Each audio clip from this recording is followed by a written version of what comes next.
కూటమి పాలనలో ఎక్కడా ప్రశాంత వాతావరణం లేదని వైసీపీ స్టేట్ కోఆర్డినేటర్ సజ్జల రామకృష్ణారెడ్డి ఆరోపించారు. 2 ఏళ్ల నుంచి రాష్ట్రంలో అరాచకాలు కొనసాగుతున్నాయని విమర్శించారు. ఆర్య వయస్సులు ప్రశాంతతకు మారుపేరని కొనియాడారు. వైసీపీ పాలనలో అగ్రవర్ణ పేదలు ఆత్మగౌరవంతో బతికేలా ఎన్నో కార్యక్రమాలు అమలు చేశామన్నారు. తాడేపల్లిలోని వైసీపీ కేంద్ర కార్యాలయంలో నిర్వహించిన ఆర్య వయస్సుల ఆత్మీయ సమావేశంలో పాల్గొన్న సజ్జల త్వరలోనే ప్రజలకు మంచి రోజులు వస్తాయని అన్నారు.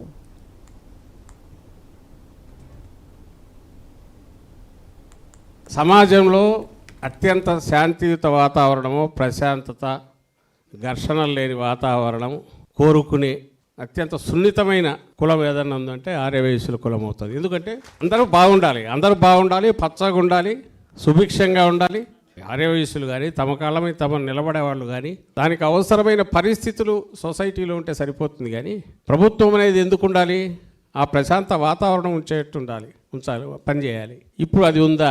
2 సంవత్సరాల క్రితం ఏ రోజు అయితే ఈ ప్రభుత్వం వచ్చిందో ఆ రోజు నుంచి దాని అడ్రస్ లేదు. ఎక్కడ లేనిది ఏదంటే ప్రశాంత వాతావరణం, ఉన్నది ఏదంటే అరాచకం. ఈ అరాచకం అనేది ఎక్కడి వరకు పోయిందంటే దానికి దాంట్లో ఇదైతే వాళ్ళను చూసుకుంటున్నారు, కాని వాళ్ళందరినీ వేధిస్తున్నారు, వైఎస్ఆర్సీపీ ముద్ర వేస్తున్నారు.